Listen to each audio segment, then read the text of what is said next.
All right, good afternoon. Let's continue with diodes.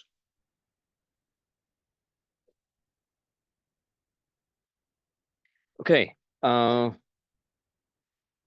notebook. Switch out.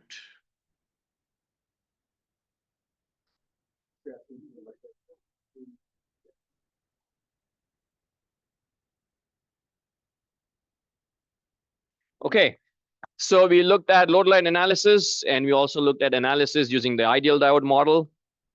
There is one more model that we can look at, is known as the offset diode model. The offset diode model works exactly the same as the ideal diode model, except we add in the 0.6 or 0.7 volts that is required to turn on the diode.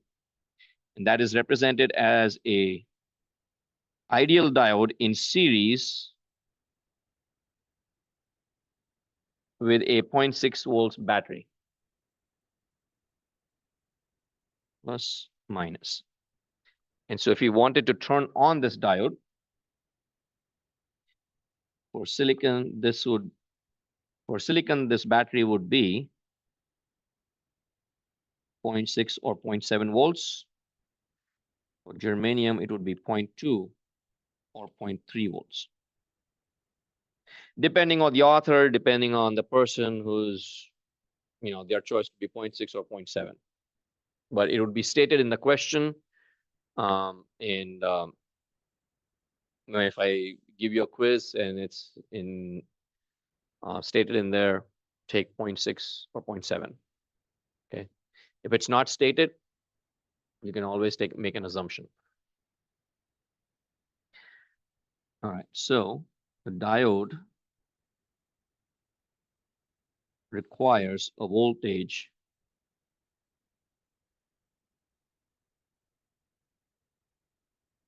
exceeding 0.6 volts.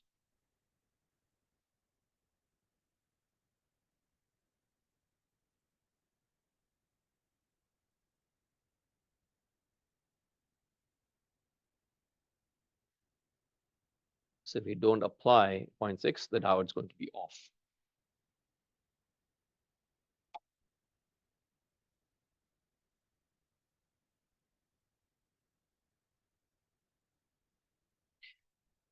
Okay, so that's the offset diode model. The analysis works exactly the same as the ideal diode model. It's simply an ideal diode model in series with a battery.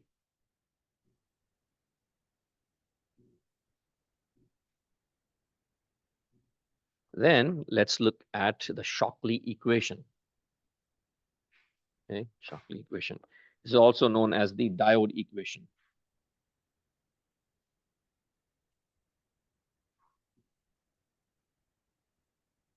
This diode equation relates the diode voltage with the diode current. So VD and ID.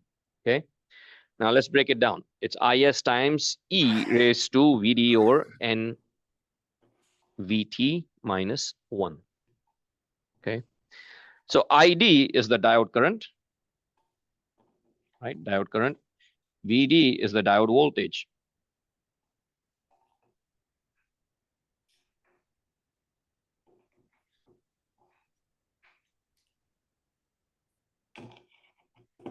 So VD is the diode voltage, ID is the diode current. And of course, characteristics look something like this. Right. So IS is the saturation current. It's simply referred to as saturation current, but technically it's actually the reverse saturation current. And this reverse saturation current occurs due to the movement of the minority charge carriers or the intrinsically generated charge carriers in both the P and N-type material. So we have the P and N-type material. We have intrinsic generated carriers because of thermal effects. No other external input applied to it. Right? Simply thermal effects. You have electrons and holes that are generated in that semiconductor material. So holes and electrons, minority charge carriers in N and P-type material respectively, cause a small current to flow in the reverse direction, the reverse bias direction. And this current is known as the reverse saturation current. It is due to minority charge carriers.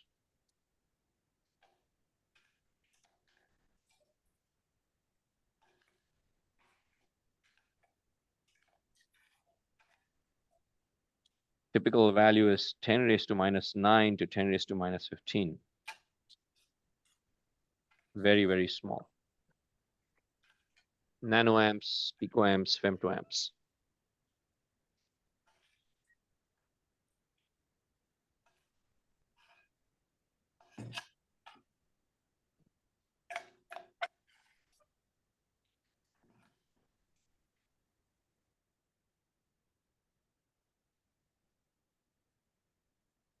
Okay.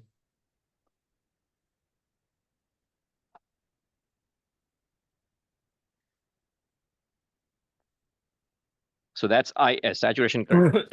Then we have something known as VT, thermal voltage. Thermal voltage is the voltage that is generated due to two dissimilar semiconductors at any given temperature.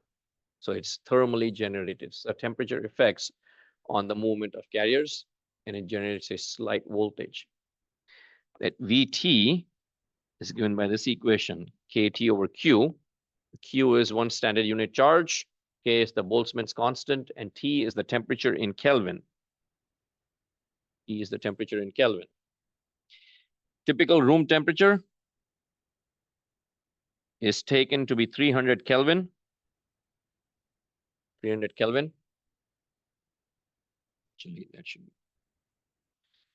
And at 300 Kelvin, VT, thermal voltage, is approximately equal to 25.8 millivolts. You can plug in the Boltzmann's constant in there. If you use the electron volt as a unit for Boltzmann's constant, it is 8.6 something times 10 raised to minus 5 electron volts per Kelvin. Then you simply multiply it with the temperature. That gives you the thermal voltage.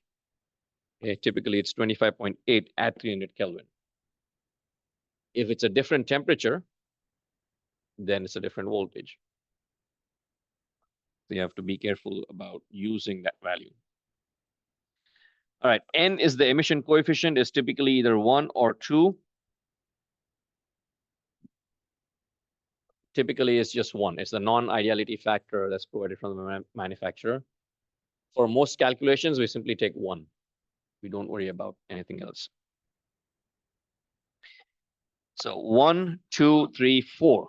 Thermal voltage, N, and IS. And of course, VD would be known to us. So for instance, if we say the diode voltage at a particular temperature was, I don't know, 2 volts. All we do is simply plug it into the equation, calculate the diode current. If you were given the diode current and the voltage, you may be asked to find temperature. But again, except for one unknown, everything else, all other quantities would be known. So it would be a simple plug and solve kind of situation. Okay, but this is the standard diode equation. And when we get to transistors, BJTs, this equation would still be valid for most conditions. Okay. All right. So now let's, before we get into diode circuits, which is the primary objective of this course, right? We take our devices and build circuits with it. So before we get into that, I just want to cover the different terms of voltages that we use, right? We have VP. What does VP stand for? VP, just peak. And VPP would be peak to peak. So P is one peak.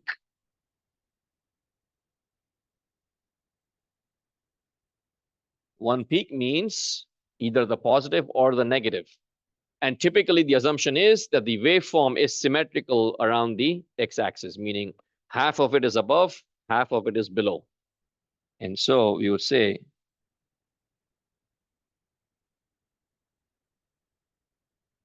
This is symmetrical around the x-axis. So if it just signifies one peak, we would assume that the negative peak also has the same magnitude. Okay. And so peak to peak would be equal to 2 times Vp. Okay, 2 times Vp.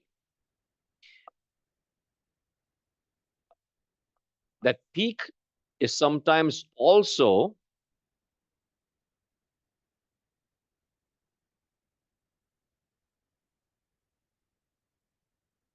replaced with an M.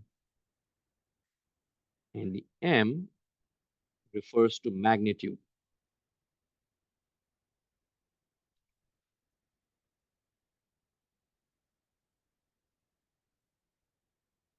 Magnitude. It is also sometimes referred to as the amplitude. Okay, the amplitude of the waveform. Amplitude of the waveform. It basically is telling you how big that waveform is in the y direction. That's all it's doing. Okay. The x-axis will always be time. Okay. X-axis will always be time. So time in seconds, or as shown here in this waveform, we're talking about a unit circle, then we'd use pi. Okay, time in seconds, and the quantity on the y-axis. So one peak, two peaks, Vm for magnitude. What is RMS? You remember from 201? What does it mean?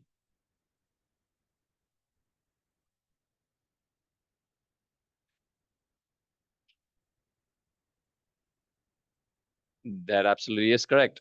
It's the AC equivalent to the DC voltage or current that would produce the same amount of power in a given resistor or a given component. So let's say you're an engineer trying to figure out the average value of this waveform. If I say the waveform is symmetrical, half above and half below, what is the average value of the waveform? 0. So mathematically, we can't use the average value because it turns out to be 0. But it's not really 0. Even though it's symmetrical around the x-axis, energy is still being transferred. Energy is still being received by the components. So they needed a mathematical way to describe the average value of the waveform. So the scientists, mathematicians, and researchers decided that instead of taking the average of the waveform, we'll first square the waveform and then take the average. And because we took the square at the beginning, once we take the average, we'll take the square root. So RMS, it literally is the square root of the average of the waveform, of the square of the waveform. Hence, root mean square. The root of the mean of the square of the waveform. So you would take the waveform, whether it's V of t or I of t, you would square it, take the average, meaning you integrate, sum up all the parts from 0 to t, one time period, then divide it by t, and then you take the square root. That would give you VRMS.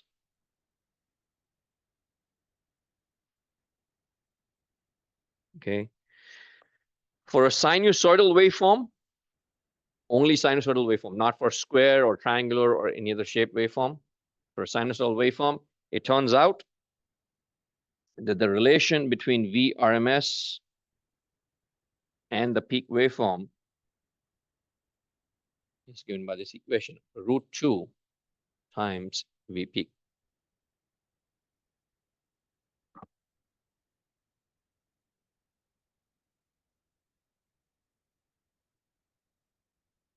Oh, sorry, it's the other way around. This is 1 over √2 times V peak.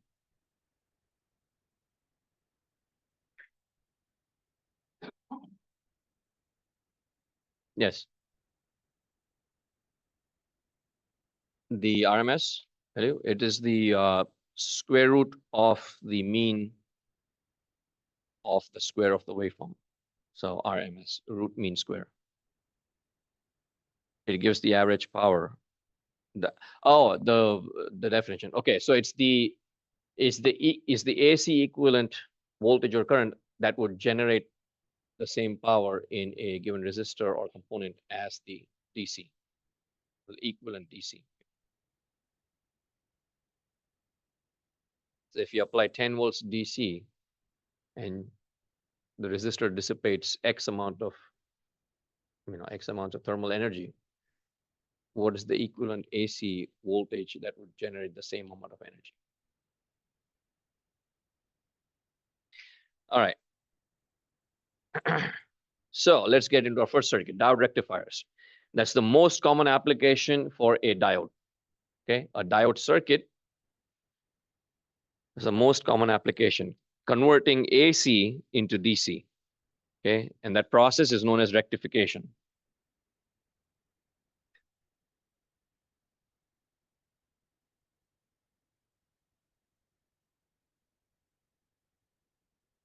AC DC.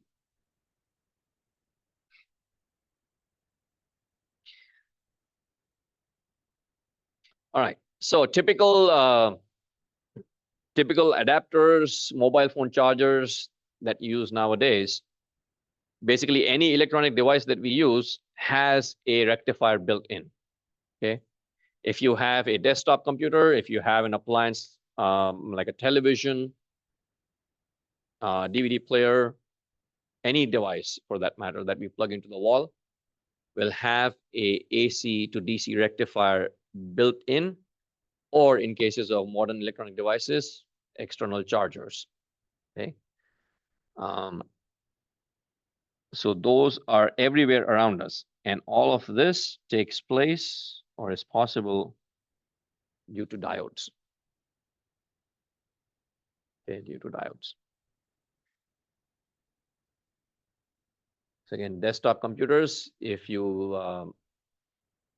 have seen those desktop towers, on the back there's a power supply with some fans moving, and those are basically AC to DC power supplies. Okay, big heavy transformers with components in there, but at the heart of every AC to DC power supply is a diode. Okay, if you break open a charger, like your mobile phone chargers, you'll have embedded diodes in the circuit board. Anyone ever use a wall wart? Those were adapters that plugged into the wall. Well, similar to our chargers, they're simply adapters. Our chargers are nothing but adapters because they adapt the AC voltage to DC. But they are known as wall warts because they were like big in size because of the amount of because the transformer that we used was heavy. So you would have, for instance, cordless phone systems that were very popular about 15 years ago, non-existent nowadays. You would buy like a set with like 4, 5, 6 cordless phones. Each one of them came with a small wall adapter, and those were far heavier than the ones that we use nowadays. Okay, the ones that we use nowadays, again, the exact same technology, exact same everything, except it now does high frequency rectification. And so that's why the transformers are very small. Okay. All the times we used to have a transformer. Okay. These transformers will actually step up or step down the voltage. Now in EE201, you had inductors. So transformer is created when you have 2 linked inductors. Okay. There are electromagnetic effects, electrical and magnetic effects that take place when you have 2 inductors wound around the same core. Okay. So an inductor stores energy in a magnetic field. Capacitor stores energy in an electric field. Right. So if you have a coil of conductor, it generates a electric and magnetic field. When those 2 magnetic fields are in close proximity, they link, and energy is transferred from one to another. Okay. Energy is transferred from one to another. So basic operating principle for transformer is you have two inductors wound around each other, and the magnetic fields are linked together. It's a whole specialized, other specialized course study. I know MEs have to take 255, right? EE 255, or some of you have taken or needed to take, maybe? No? I've seen a lot of ME students take 255. I thought it was a required course.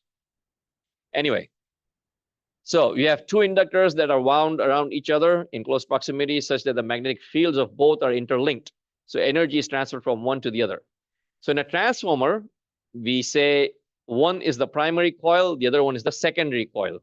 Primary coil is where the input goes in, secondary is where the output is taken from. Okay. And then we have something known as the turns ratio. So how many turns of the coil do we have in that inductor? And depending on the number of turns in the inductor, we can actually increase the voltage or we can decrease the voltage at the output. Again, the energy is simply being transferred. Okay, so if the voltage increases, the current is going to decrease. If the voltage decreases, then the current is going to increase. So vice versa. And there's a whole bunch of equations that it's not part of the course, so we are not going to go into that. But the point is, there is a step up and a step down transformer. At a power generation station, when the electricity must be transmitted over long distances, the voltage is stepped up, high voltage transmission. Hence, the transmission lines always have warning signs. Do not be anywhere close near here. There's electrocution risks. And then when the power lines get close to the city, we use step down transformers. Next time you're walking down a residential street, take a look at the light poles. You'll see every few light poles, you will see a big cylinder right there. That cylinder is a transformer. It takes the high voltage, steps it down, and it then distributes into each residential neighborhood. Okay. Same principle. Every single one of our laptop adapters or chargers has a step down transformer. We take the 110 volts, that's at the power outlet. It's stepped down. Let's say we are trying to obtain 5 volts at the output, for instance. Then we would step it down to, let's say, for instance, 10 volts. The step down transformer will take 110 volts and step it down to 10 volts AC. And that voltage is then fed into a diode rectifier circuit. The diode rectifier circuit will convert AC to DC, which is then fed into a regulator. The regulator will further step it down to our final required or desired value of 5 volts. Okay. Now, just going on a little bit of a tangent. How many of you have devices that you charge wirelessly? Almost all of you. My phone doesn't. What you're doing there is a coil on the back of your phone. And a wireless charger also has a coil. When you place it in close proximity, and your wireless charger is plugged into the wall outlet, there's an inductor in the base plate. That inductor has a magnetic field. When you place your phone or your device onto that charging device, the magnetic coils of both inductors should become linked. If it's off by a few centimeters, it's not going to work. That's the reason why it doesn't work, is because the inductors in both your smartphone or your device and the inductor that is in the wireless base plate, the magnetic fields are not linking together. And that's the reason why it's frustrating sometimes. And if you have a case on your device, that case material would interfere with the cross-linking of the magnetic fields. So it's better to have it as thin as possible and as non-metallic as possible. If it's a metal case, it's definitely going to short circuit your magnetic field or interfere with the magnetic field. And the cross-linking won't happen, or the linking won't happen, and there's no charge being transferred. All of this, by the way, was invented, or a lot of the research of this was done by Nikola Tesla. And he is the founder of many of the technologies that we use today. One of his biggest ambitions was to create wireless power transmission, meaning true wireless power distribution. You would have like a big tower, and that power would be distributed from that tower. And so you would not need to plug anything into the wall. You'd simply have your device here, like it receives the radio waves. It will simply acquire power, electrical power also from wireless generation. He tried to do that in New York. There is still, I think it's now a museum on what he was working on, but it's still in existence today, I believe. Anyway, coming back to our class. So that is a rectifier circuit. Let's look at a half-wave rectifier. A half-wave rectifier is simply created out of one single diode. You have one diode. It's connected to an AC source, and you have a load resistor RL.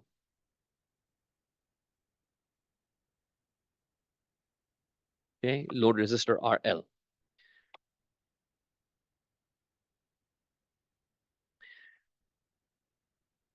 And one single diode. You apply an AC signal to it. What happens? This is the AC input signal, right? Input and output. So here's where I use an ideal diode to make a quick analysis. So in the positive half cycle, the voltage appears like this. Plus at the top, minus at the bottom. If you apply that to a diode, in an ideal diode, what happens?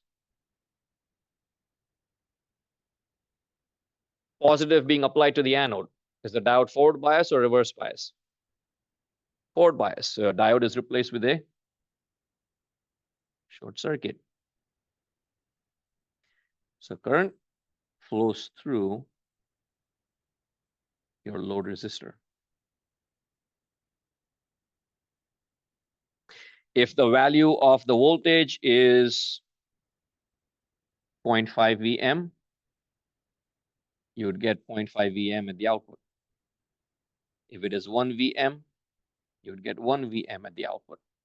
So output voltage follows the input voltage.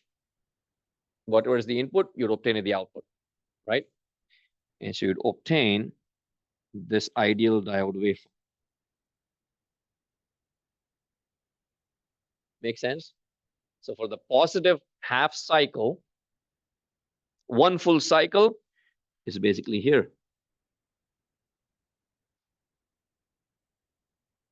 This is one cycle, right? Positive and negative. So positive half cycle, the diode is forward bias, replaced with a short circuit, meaning current is flowing through the load resistor. And it follows the exact same shape. In the negative half cycle, the exact opposite happens. You can now represent the negative half cycle with a battery with the polarity opposite. Diode is reverse bias. I is 0, no current flows through.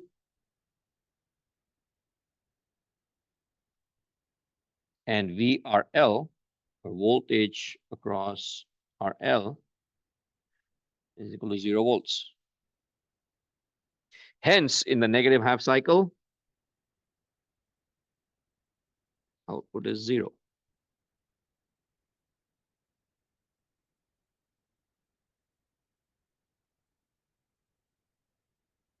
VRL is equal to 0 volts.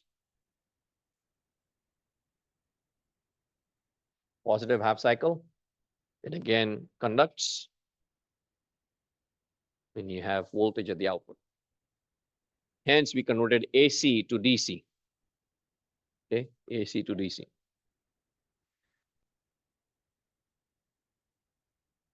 Make sense? Ideal diode, positive half cycle, forward bias, conducts. Negative half cycle, reverse bias, does not conduct. Let's take a pause before I move on to few other things. Circuit. Let me know if you have any questions.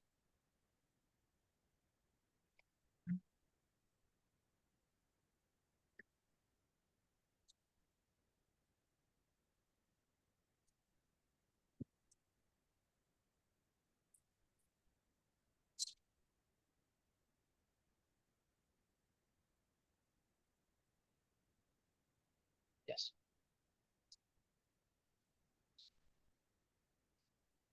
So that's going to be the next point. It's a very good question. It doesn't look like DC. Why the heck is it DC, right? Yes.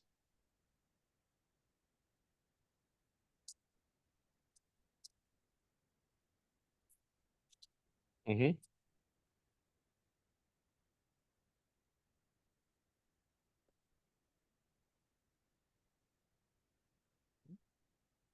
So the question being asked is, what is the diode voltage when it's in reverse bias? And you give the answer yourself. It is absolutely, it's the voltage, the source. Because it's an open circuit, there's no current flowing through there, so there's no voltage drop across the resistor. All of the voltage be available across the diode. Yes.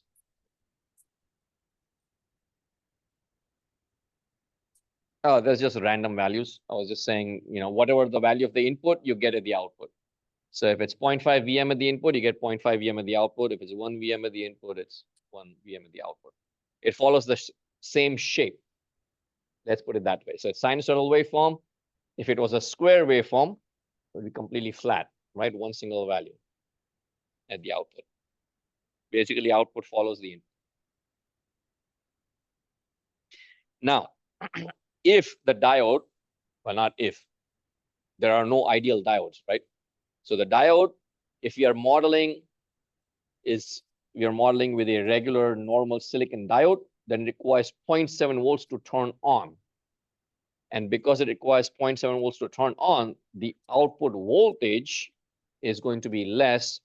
The peak of the output voltage will be less by 0.7 volts. So this 0.7 volts right here refers to a silicon diode. That is the diode turn on voltage. So 0.7 volts is consumed by the diode to turn on. So in forward bias, you would have VD as 0.7 volts. And then VRL would be VM minus VD. So it'd be less by 0.7 volts.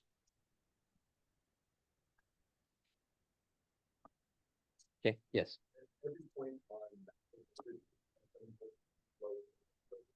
Yes, that is correct. Every point in the output voltage should be less 0.7 volts. And you'll see this in, say, lab number 2, I believe. Lab rectifiers. Okay. All right, so going back to that question that was asked earlier, how in the world is this referred to as DC? Well, it's yes and no. It's not a flat DC line, right? It's still AC. So it can be referred to both.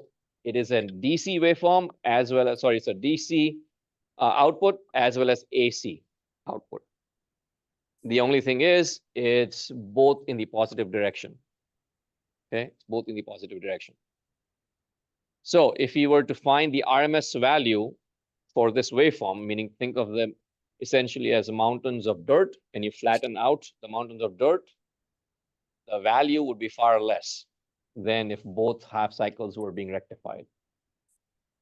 Okay, because for one half cycle, you get the full input available at the output, but the next half cycle, it's completely zero, right? So if these were mountains of dirt and you flatten them out, the final level would be far less. So half-wave rectifiers are not very popular. The only time I've actually ever seen one is in a very cheap adapter like 25, 30 years ago. And I cracked it open. I was just taking a look inside. One single diode just mounted with wires and stuff. There's no printed circuit board, nothing.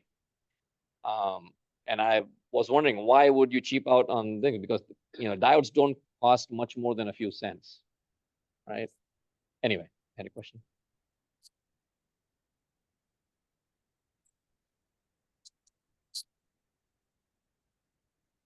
Yes. So the difference is that ideal diodes are not possible. So we just use them for theoretical analysis. Yes. For a half-wave rectifier, the DC equivalent voltage is the peak divided by pi? It should be, so VP over pi from the lab, I'm guessing. Yeah, because one full circle,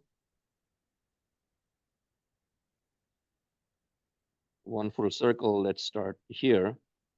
0 degrees, glows counterclockwise, ends up here 360 degrees, which is 2 pi. 1/2 cycle is pi. 180 degrees, 1/2 cycle. But let's 1247. Okay, let's move along. So half-wave rectifier is no good.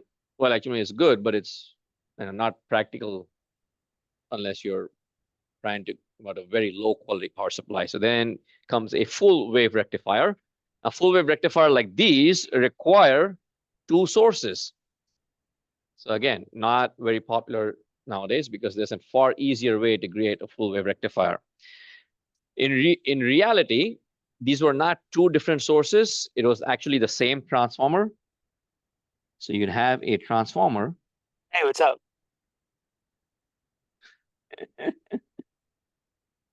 And that transformer would I'm have right something known as, yeah.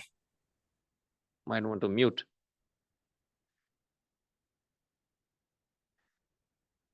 They would have something known as a center tap. So the secondary coil would be tapped in the center. And so if you do a center tap in there, what you get are 2 power supplies like these. So I'm going to use this model to explain the working of this full wave rectifier. So this is sometimes also known as a center tapped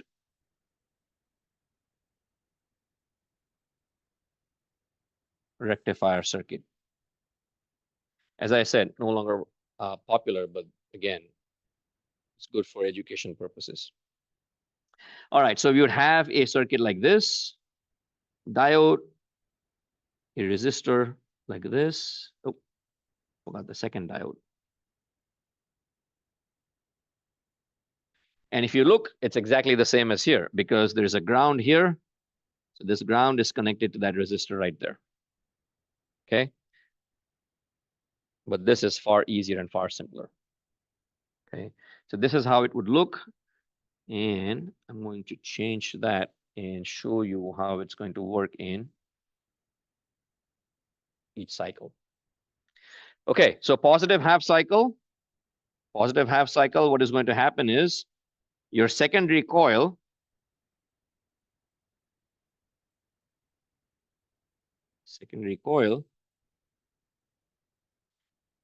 is going to behave or is going to apply a voltage in this direction.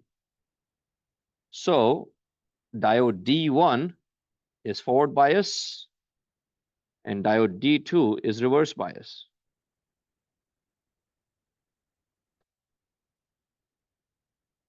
Make sense? Right? And the current is going to flow in this direction. It is going to cause a voltage drop across that resistor with plus on the right and minus on the left. And that's for the positive half cycle.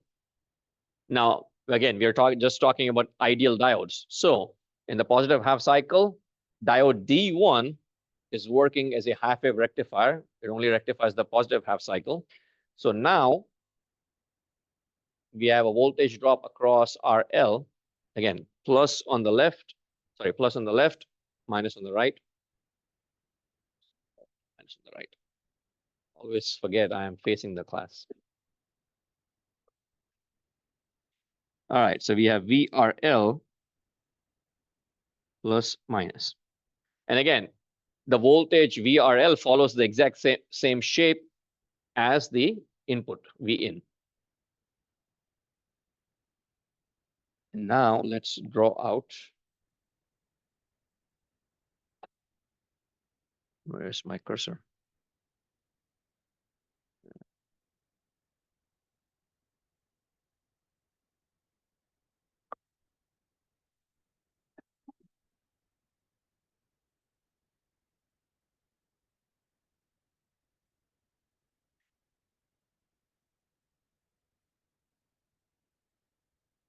Negative half cycle, it changes.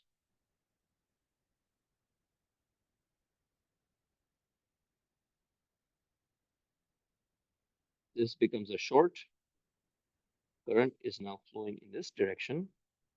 And it still causes a voltage drop VRL in the exact same polarity. Got plus on the left, minus, sorry, plus on the right, minus on the left. Okay. So in both half cycles, we have two different diodes conducting, but the voltage established across the low resistor is in the exact same direction. Hence, we obtain a waveform that looks like this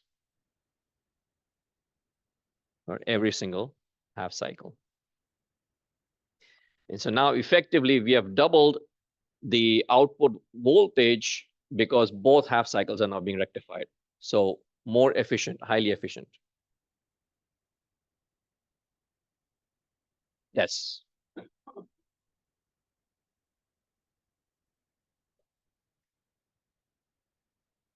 So question being asked is if we use non-ideal diodes. Well, the only difference between ideal and non-ideal diodes is that ideal diodes do not exist. And we simply say you apply a forward voltage, tiny forward voltage, it's going to turn on. Whereas a non-ideal, meaning a real diode, requires at least 0.6 or 0.7 volts to turn on. And so that's the only difference. We use in many of our, any scientific field for that matter, we always use ideal models because that makes things easier to perform a theoretical analysis. And then we introduce practical considerations into our models. So it's the same principle here. All right. Other questions?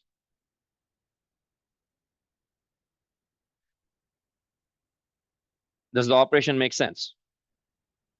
Now the effective DC value has increased twice as much. So 2 pi, right? Full cycle is being rectified. But the obvious disadvantage is that we require a special purpose transformer for that. We need a center tap transformer.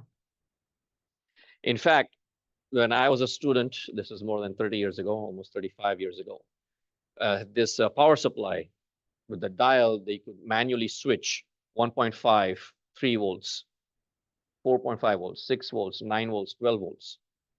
And so it was a manual dial, but inside was a transformer that had multiple tappings in the secondary coil. And so when you turn the dial, you're flipping a switch, and the switch is moving. It's kind of a rotary switch. The secondary coil of the transformer had multiple taps. So depending on the voltage you desire, the diode circuit would be connected to those taps. Now it's far easier to create solid state versions of those. We don't need to use those heavy transformers. Then let's go into here. Full wave bridge rectifier. This is by far the de facto standard. This is what we use. And this is also the circuit you'll simulate in the lab. Okay. In the lab, it's very cool. We'll connect it to the oscilloscope. You can see the positive half cycle being rectified. You can see the negative half cycle being rectified. And then we do a math function to obtain the actual fully rectified waveform. So bridge rectifier, I'll describe how to remember the circuit. You make 4 points, 1, 2, 3, and let's see, 4 right here, right? diamond shape. Then 2 of the diodes should be pointing up and 2 of the diodes should be pointing down. So this diode right here should point up. So is the one opposite, should be pointing up. Everyone got that? And then the other 2 diodes should be pointing down. And what this does is, this type of configuration is known as a bridge configuration. Okay, what this does is, it gives you 4 nodes. 2 of the nodes will have an anode and a cathode connected together. And 2 of the nodes will have 2 anodes or 2 cathodes connected together. Take a look. The node at the top and the node at the bottom has an anode and a cathode. And the other 2 nodes, we have 2 anodes and you have 2 cathodes. The output is connected right here.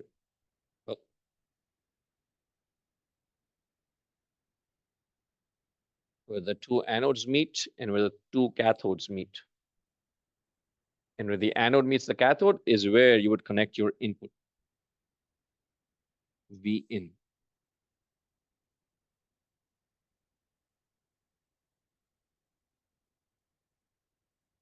Okay. Cathodes negative, anodes positive. So the output polarity is going to be flipped, plus here and minus here. Right? Anodes, if you connect positive to the anode, diode is forward bias. If you connect negative to the cathode, diode is forward bias. The output, in this case, the way to remember the circuit is that it's flipped. This is how you would draw the circuit. So let's perform. At 3 minutes left, so I'm going to quickly perform the analysis. All right, so we got A, B, C, D. This is A, this is B, this is C, and this is D. So the way we perform the analysis is, again, ideal diode, positive half cycle, diode A would be a short circuit, right? The anode of diode A is connected to the positive cycle. So diode A is conducting, and so is diode B. However, C and D are reverse bias, so they are left open. Again, in the positive half cycle, A and B are on, and C and D are off. Current is going to flow in this direction, causing a voltage drop with polarity as shown.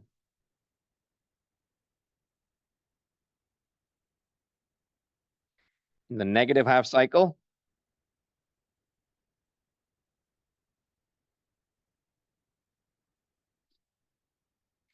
is the opposite. You got negative. C and D are on. 1, 2, 3, 4.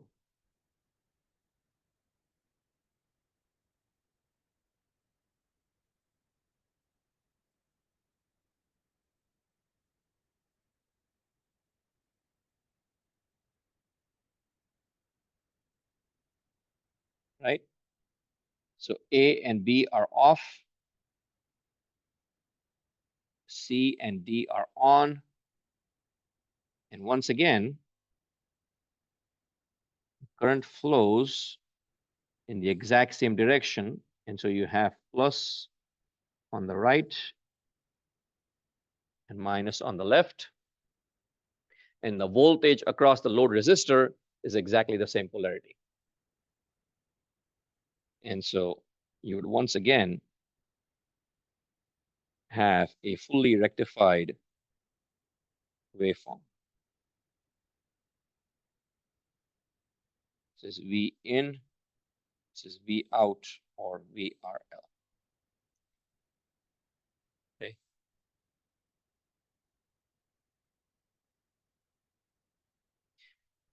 And this is by far the most common rectifier circuit, bridge rectifier. Okay. All right, so we are out of time. We'll end class here today. Announcement for the quiz was posted yesterday. Hopefully everybody saw it. If not, go ahead and see it. You have Pearson quiz. It should take 10 to 15 minutes, but I gave 30 minutes to everyone. First few quizzes, we'll just get used to the system, and then slowly start reducing the time as we go along. All right, so reach out to me if you have any questions. There is no submission on Saturday. Again, in the announcement, the Pearson settings are a little weird in that sense, meaning if I put a time limit on the quiz, meaning 30 minutes for the quiz, it doesn't allow me to set an extension. I don't know why that is. So I've sent an email confirming and asking them for an explanation. We'll see what happens. So again, quiz is only available today, only Friday. Okay, there is no extension for Saturday. All right, bid you a good weekend, and I will see you all on Tuesday. Remember, Monday is off. See you all on Tuesday.